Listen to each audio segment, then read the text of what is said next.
All right, America.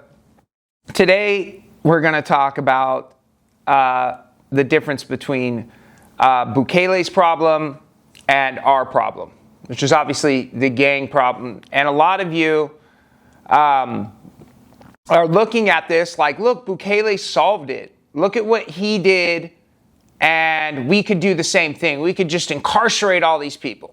And I'm going to tell you my personal experience after being to almost every jail in Southern California, and my personal experience with the people that he was fighting, and the difference between the people and the problem that we have. We're going to talk about this MS13, and I'm going to tell you about my personal experience with them and what the difference is between them and our gang members. What Bukele was fighting in El Salvador was a demonic cult.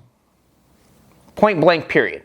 It was not a gang in the sense that we understand gangs in California or in the wider United States. Not that some of our gang members aren't demonically possessed, but they don't actually pray to the devil. Now, Daniel, how do you know this? What do you know? Well, I've spent a lot of time incarcerated, and I've met about 20 MS13 members. I'm gonna just go through and give you a overview of what my take on them was. About 3 of them I've got to know really well. The other 20 maybe were in a dorm with 60 people, and I just, had talked to them.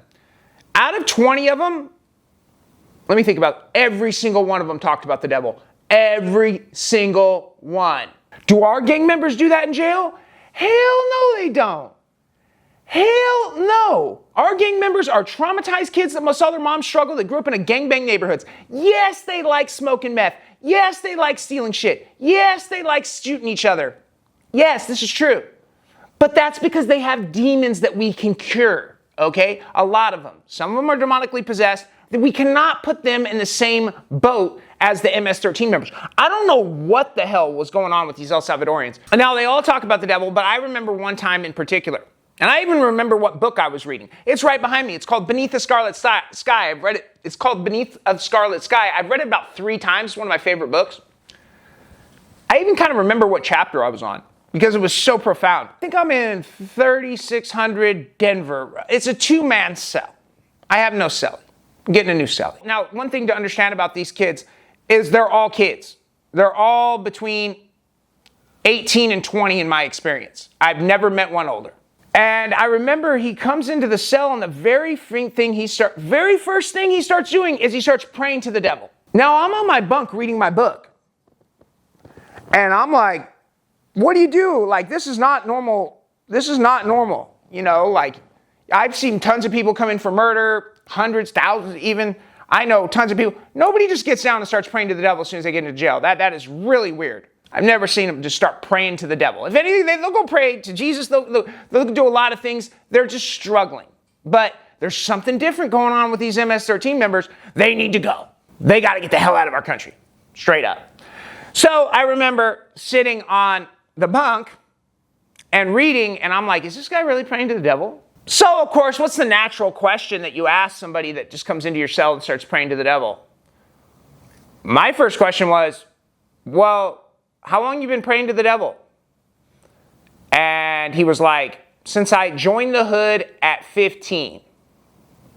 Now, this is probably maybe the 5th or 4th MS13 member that I had met. And that struck me because I'm like, oh, what? Is this like a prerequisite for joining their hood? Like, what? I've never heard that. I've talked to people from every hood. Nobody's saying, hey, as soon as I join the hood, I got to start praying to the devil. No one. No one's doing that. I thought that was odd. So, of course, in a 2-man cell, you get to know somebody pretty well. And I was like, man, what do you do for fun? Of course, I'm psychoanalyzing. You always got to psychoanalyze your cellies, at least if you're smart. And he's telling me how he set projects on fire just for fun. If you are part of the criminal underworld in Southern, we got to rebuke this stuff, guys, because America is looking at Bukele thinking that this is our solution. We cannot associate. They are something completely different. Okay? So after I admit him and he starts telling me, it was like talking to a demon. It was like a devil. It was weird. So after that, when I had met more MS13 members, I asked them, they're all between 18 and 21 years old, you pray to the devil? And all of them gave me the nod, like, yeah, I pray to the devil. When'd you start? When I joined the hood. It's not a hood. These people talk about doing horrible things. Dude, guys, if you're from a hood in LA, we need the projects. That's where your family lives, bro. These people are talking about lighting them on fire for fun. Not okay. Not cool. Like, no. What the hell? These people need to be rounded up. Sorry. Sorry about it. And we can't sleep on the young ones. Because they start at 15. Some of them are U.S. citizens. They have committed the one unforgivable sin. We need to look at them differently than we look at our gang members, the rest of our gang members, because they have committed the one unforgivable sin, which is blasphemy of the Holy Spirit. You can be a tranny. You're probably a victim of Sodomon and the demonic shit here anyway if you are. You can be all these things that people just want to fight and act like these people are demons. I know they have demons. I know they're pushing those on other people, but they're victims. Understand? Of the devil. God can wash all that away and he'll forgive you. He'll give you another chance. He'll re-instantiate you into a divine simulation to work on yourself. He'll strip away the metadata of what you learned in this life and see if you can make it happen again. The people that start praying to the devil, just like Jesus said, is that one unforgivable sin. And these MS13 members are not healable. They have committed the one unforgivable sin of blasphemy of the Holy Spirit. They pray to the devil. There's no helping them. The only thing you can do with them is what Bukele did. Now, I know I'm facing a prison term, and I probably just signed my death warrant, but AMS, if you want to kill me, get in line. By the time this is over, there's going to be a long line of people that want to kill me. So I call on, if you're part of the criminal underworld, if you're from a hood in LA, and you have heard these same stories as me, and you're just a guy who saw his mom struggle, grew up in a gangbang neighborhood, didn't have his dad around, and was just thrown into a battlefield that is life, that is LA, and you're just trying to survive for your family doing crimes. I get it, bro. America is looking at what Bukele did. Tucker Carlson's talking about it, and they're like, hey, Bukele did it, we can do it.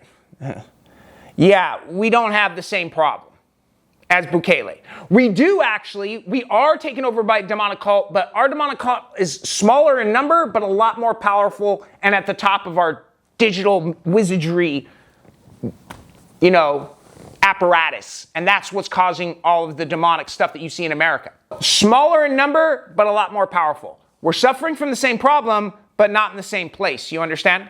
Bukele seems to have light emitting from him. I'm not going to lie. There's like 3 people I'll go through in this whole podcast. You can go through all my content and figure out who these 3 people are that I'm looking at, and I can barely look at them directly. And Bukele is one of them. How he defeated this straight demonic cult that took over his country is mind-blowing to me. They're not a gang, America. They're not. Bukele defeated a demonic cult that prays to the devil. They're not a gang. Gang members are people in our neighborhoods that grow up without their dad, that see their mom struggling and walk out into a gang-banged out neighborhood and just have all kinds of trauma from that, and they start gang-banging.